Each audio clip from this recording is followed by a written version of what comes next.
பணத்திற்காக இளைஞன் சினிமா பட பாணியில் கடத்தப்பட்ட சம்பவம் சென்னையில் நடந்திருக்கு. இந்த சம்பவத்தில் போலீசார் நடவடிக்கை எடுக்கல அப்படிங்கிற குற்றச்சாட்டும் முன்வைக்கப்பட்டிருக்கு. கடத்தப்பட்ட இளைஞன் எப்படி தப்பினாப்ல அப்படிங்கிறத இப்போ விரிவாக பார்க்கலாம். தொழில் ரீதியாக இவரது தந்தை தர வேண்டிய 60 லட்சம் ரூபாய் பணத்திற்காக இவரை கடத்தி சென்று தாக்கியுள்ளனர் பங்குதாரர்கள். கடத்தல்காரர்களிடமிருந்து எப்படி தப்பி வந்தார்? சென்னை மடிப்பாக்கம் அடுத்த கீழ்கட்டளையை சேர்ந்தவர் நாகராஜன். இவர் கட்டுமான தொழில் மற்றும் ஃபைனான்ஸ் தொழிலில் ஈடுபட்டுள்ளார். செவ்வாய்க்கிழமை காலை நாகராஜனுக்கு உணவு வாங்கி தருவதற்காக அவருடைய மகன் காது கேளாத மாற்றுத்திறனாளியான தினேஷ் கடைக்கு சென்று கொண்டிருந்தார். அதன் பிறகு என்ன நடந்தது என்பதை அவரே கூறுகிறார்.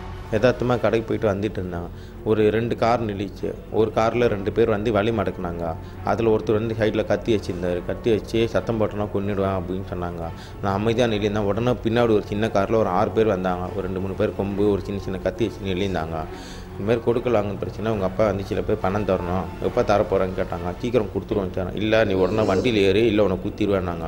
நான் உடனே சத்தம் போட்டேன். அந்த தெருவில் இருந்த ஒரு 2 வீடு தள்ளி ஜனங்க வந்து பார்த்தாங்க, கத்துனாங்க. இவங்க கத்தியை காமிச்சோன்னா அவங்களும் பயந்துட்டாங்க. உடனே என்னை மடக்கி காரில் உட்கார வச்சு கூட்டின்னு போயிட்டாங்க. எங்கே போனாங்கன்னு தெரியாது. எனக்கு ரொம்ப மாதிரி ஆகிப்போச்சு. கார் போயிட்டே இருக்கு. ஓதின்னு ஒரு கிராமத்துக்கு கூட்டின்னு போனாங்க. அங்கே கூட்டின்னு போட்டு ஒரு வீட்டில் என்னை அடைச்சாங்க. அடைச்சோன்னா அங்கே போனோன்னு திருக்கழுக்குன்ற தலைவர் புருஷோத்தமன், பாபு அவங்க 2 பேர் வந்தாங்க. கூட எனக்கு கடத்துன்னு போன பசங்க எல்லாம் வந்தாங்க. வந்துட்டு என்ன பேலன்ஸ் பண்ண எப்போ கொடுக்க போகிற அப்படின்னு சொன்னாங்க. இல்லைங்க அண்ணன் வீடு விற்கிறாரு, இல்லைன்னா விற்று கொடுத்துருவாரு அப்படின்னு சொன்னேன். எனக்கு இப்போ பணம் வேணும், இல்லைன்னா ஒன்று அடித்தே சாவடிச்சிருவேன்னு சொல்லிட்டு என்னை உடனே அடிக்க ஆரம்பித்தாங்க. தினேஷ் கடத்தி செல்லப்பட்ட தகவல் நாகராஜனுக்கு கிடைத்ததும் அவர் உடனடியாக மடிப்பாக்கம் காவல் நிலையத்தில் புகார் அளித்தார். 8:15 மணி இருக்கும். என் பையன் எனக்கு ஆனந்த பவனில் டிஃபன் வாங்கினதுக்காக போயிட்டு ரிட்டர்ன் வரும்போது ஏதோ ஒரு அந்த கார்னரில் ஒரு சம்பவம் நடந்திருக்கு. அது என்னான்னு எனக்கு தெரியாமல் இருந்தது. அப்போ அந்த எதிர் வீட்டில் ஓடியாந்து மணி என்பவர் ஓடியாந்து, இது உங்கள் பையன் காதில் போட்டிருந்த மிஷினு கீழே கடந்துக்குது, உங்கள் பையனை வந்து 2 வண்டியில் வந்து யாரை கடத்திட்டு போகிறாங்க, நான் எவ்வளோ ட்ரை பண்ணாங்க பக்கத்து வீட்டிலாம் வந்து காப்பாற்ற முடியல அப்படின்னு சொன்னோடனே இம்மிடியேட்டாக நான் வெயிட் பண்ணாமல் அருகாமையில் மடிப்பாக்கம் காவல் நிலையத்தை போய் புகார் கொடுத்தேன். தகவல் அறிந்தவுடன் மடிப்பாக்கம் போலீசார் தினேஷை மீட்கும் நடவடிக்கையில் இறங்கினர். இவங்கெல்லாம் வெளியில் நில்லி சத்தமாக பேசிக்கிட்டு இருந்தாங்க. வா போய் டீ சாப்பிட்டு வரலாம், அந்த பையன் இங்கே தான் இருப்பான், தூங்கிட்டு இருப்பான் அப்படின்னு சொல்லிட்டு டீ சாப்பிட போயிடலாம்னு சொல்லிட்டு போனாங்க.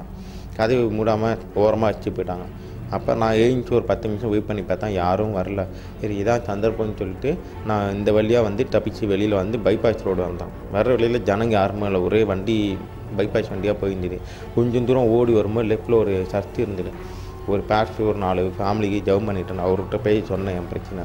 அவர் உடனே ஃபோன் கொடுத்தாரு. யாருக்கு போடணும்? போலீஸ் போட்டுமா? நான் போலீஸ் போடாதீங்க, முதல்ல எங்கள் அப்பாவுக்கு போடுங்க அப்படின்னு சொன்னால் எங்கள் அப்பாவுக்கு ஃபோன் போட்டாங்க. எங்கள் அப்பாவுக்கு ஃபோன் போடும்போது அந்த இடத்துல போலீஸ் இருந்தாங்க. ஒரு போலீஸ்கார் பேசினார். தம்பி ஒரு 10 நிமிஷம் வெயிட் பண்ணு, நீ இருக்கிற இடத்துக்கு மப்டியில் போலீஸ் வருவாங்க, நீ பாதுகாப்பான இடத்துல உள்ளன்னு இல்லை, மறுபடியும் அவங்ககிட்ட மாட்டாத அப்படின்னு சொன்னாங்க. நான் உடனே அந்த சர்ச்சு பக்கத்தில் பழைய பில்டிங் ஒன்று, உடஞ்சி போன பில்டிங் ஒன்று இருந்தது. அந்த பில்டிங்குள்ளே ஏறி குதித்து உக்காந்துக்கிட்டான். கரெக்டாக ஒரு 10 நிமிஷத்தில் வந்துட்டாங்க. அப்புறம் எழுந்துச்சி வந்தோன்னா போலீஸாருங்க கூப்பிட்டு போயிட்டு என்ன ஏதுன்னு கேட்டாங்கன்னா எல்லாத்தையும் சொன்னான்.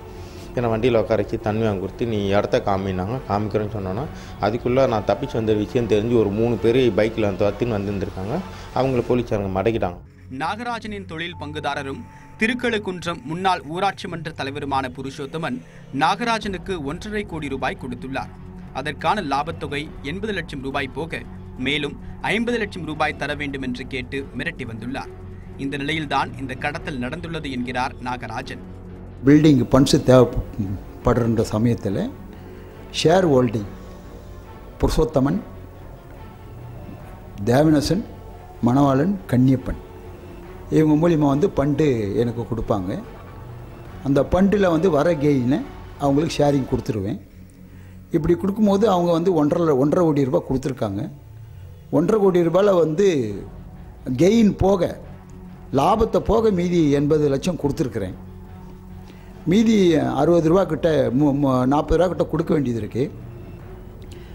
புருஷோத்தமன்றவர் வந்து எனக்கு இதெல்லாம் பத்தாது, எனக்கு வந்து 50 லட்சம் நீ கொடுக்கணும்னு சொல்லிட்டு பல முறை வந்து வீட்டாண்ட டார்ச்சர் பண்ணியிருக்காரு. இந்த வழக்கில் தினேஷை கடத்தி சென்ற 3 பேரை போலீசார் கைது செய்து விசாரித்து வருகின்றனர். திருக்கழுக்குன்றம் முன்னாள் ஊராட்சி மன்ற தலைவர் புருஷோத்தமனை போலீசார் தீவிரமாக தேடி வருகின்றனர்.